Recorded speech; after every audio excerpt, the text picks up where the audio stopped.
everyone. So today we're going to be talking about 8 possible causes for your clients losing hair. And keep in mind that I'm not a doctor. The first thing we want to do, of course, is recommend them to go and see their doctor. But I usually like to let them know a few different possible causes so that they can kind of figure out in which direction they'd want to pursue healing this really traumatic thing that's happening to them. And so, of course, I always want to start with just, understanding how difficult this is for them. Losing our hair is really traumatic. And then I just jump into a few reasons that I've learned over the years that can possibly cause hair loss, and help just kind of point them in a few different directions, give them a couple different maybe possible avenues to pursue for solutions. So a lot of these are interrelated. And so they could be different like root things, but having the same effect, or so I did boil it down to 8, but a lot of them overlap is all I'm trying to say. Okay, so the first one that I want to mention is stress. That is one of the top reasons for us losing hair, but I wanted to break that into 2 different causes or 2 different stress types that can cause hair loss. So the first one is going to be chronic stress, just a lifestyle that's full of stress. Your body's never really getting out of that fight or flight response, and so that amount of stress on our lives day to day is not going to be a great environment for us to grow really healthy hair. So one of the first things I would just say is making sure they're managing stress, which I know can just be so such a broad thing to say, but there's so many different ways for us to battle our stress. So it might be a lifestyle change, a living change, where we're living change, some way that their job is affecting their stress, and I'll usually point them towards nutrition and I'm a Christian, so prayer and reading my Bible and those kind of things. So that could be number 1. So chronic stress. But the second type of stress would be more acute stress. So for example, something really traumatic happens in their life. Let's say a spouse dies. I've actually seen this happen where someone's had a spouse pass away, and the person was very sick, and it was just a very, very traumatic time for them. And they will have a kind of a quick loss of hair that they don't necessarily relate to that event, but it just happens, maybe a few months down the road, and all of a sudden they're losing all their hair, which causes more stress to them. But that initial major stressful event can cause a trigger of us losing our hair. And so the same thing would apply. They need to start working on the healing from that trauma, and that could be a long journey. And the hair sometimes comes back right away, and sometimes it's a long road, but at least they can kind of pinpoint that was the initial cause of this reaction. The next thing that we'll talk about is any type of sickness. So you're hearing a lot of people right now that have been sick in the last 2 years, and they're noticing a hair loss. But this has happened before even the past 2 years. It is something that can be triggered by the flu. It could be triggered by a really horrible cold or pneumonia or anything like that. And it's called telogen effluvium, and I hope I'm saying that right, but that is the actual term for a sickness triggering hair loss in our bodies. And there are some other things in our bodies that can cause this telogen effluvium, and so we'll talk about that later. But just know that if you've had someone who's had COVID and now they're noticing hair loss, a lot of times in this instance it is going to come back, but it's another a stressful thing on the body, and as we're healing and coming out of that, we can shed some hair. And it just has to do with hormones and stress hormones and all the inner workings of the body, but it's actually fairly common. I think it just maybe wasn't something that was talked about because our body isn't being bombarded with brand new viruses and stuff like that all the time like that. So the next thing is anesthesia. So if your client has had a surgery within the past, I usually say 3 to 6 months, sometimes it could be a little longer, sometimes it could be a little shorter, they are going to notice a difference in their hair, their skin, and their nails. Anesthesia comes out through the hair, the skin, and the nails, and so sometimes it doesn't happen right away. I usually say between 3 and 6 months, they're going to notice a big shedding of their hair, a change in their nails feeling brittle, their skin just kind of feeling kind of dull, and so it's really common, and you're not always told this in your pre-op appointments and stuff like that, but it will come back. Usually, of course, there's circumstances where it doesn't, but usually it will come back. It is pretty disturbing when you're taking a shower and that much hair is coming out, but it is related to the anesthesia. And in addition to that, surgery is really harsh on the body. So hair is an extremity. It's not something necessarily needed for survival. And so if we are healing from a very traumatic surgery, all those nutrients, all those minerals are going to go into healing. And so the hair, it's not going to be pushing out vitamins and nutrients to our hair. So just know that too, that you are going to you may lose hair just because it's healing. It's focusing on healing. So that's where everything's being pushed. The next thing is a cortisol or a hormone dump. So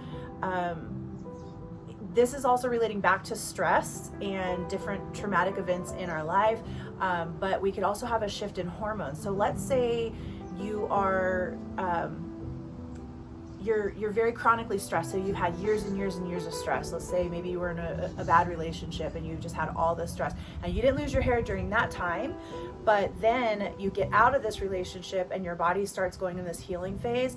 As your adrenals are healing, there's a shift in your cortisol, and so that shift can push you basically into like a non-growing phase of your hair, which just can dump some of that.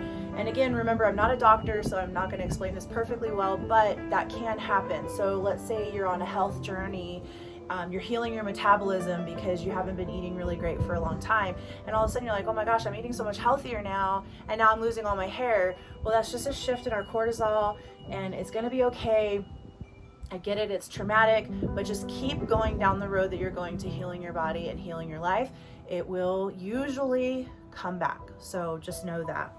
The next thing is rapid weight loss.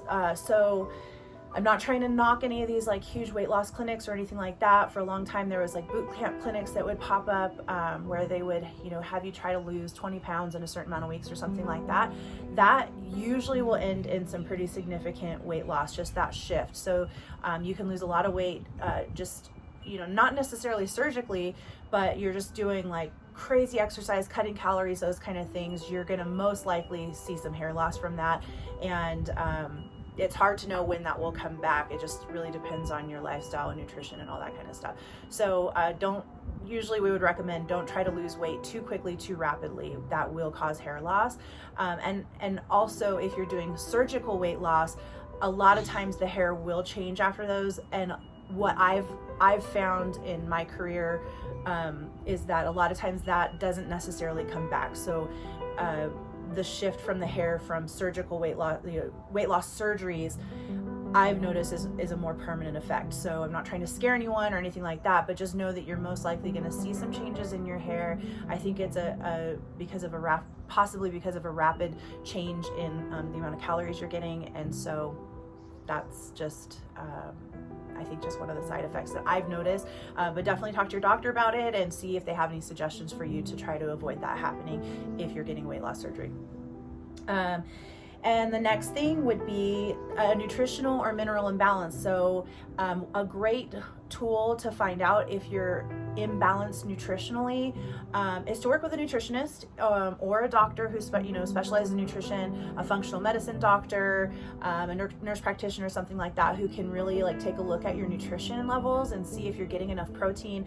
I believe her name's Dr. Gabrielle Lyons, and she recommends that most women need to be getting at least 90 grams of protein a day in order to maintain our bone, muscle, and muscle health, but also our hair health. So that's going to help us keep our eyebrows nicer, our hair nicer. And so protein is really, really important, and also having enough fats in our body. The hair is made of all those structures, so we need fats, protein, carbohydrates, all those things to create really beautiful hair. If we're not getting the proper nutrition, there's just not the right balance to be able to produce hair sometimes, really, really nice, healthy hair. So definitely work with someone who can take a look at what you're eating and help you, help guide you. And again, her name, I'm almost positive it's Dr. Gabrielle Lyons, is really, has some great information about making sure that you get enough protein. Another thing is our trace minerals and our minerals. So one of the people I like to learn from the most about minerals and trace minerals is Morley Robbins. He has a program called the root cause protocol, and you can actually work with a practitioner who's been certified by him.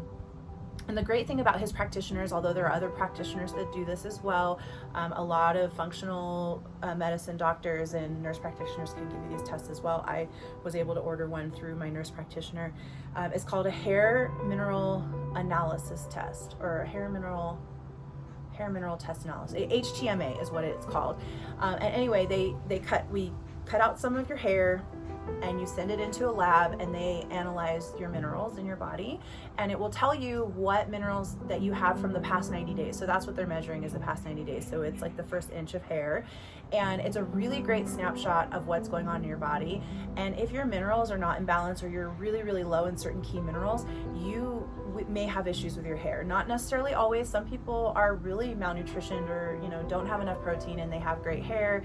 I don't know why that is, but a lot of us do suffer. Our hair suffers when we aren't nutritionally balanced. So that's a great resource.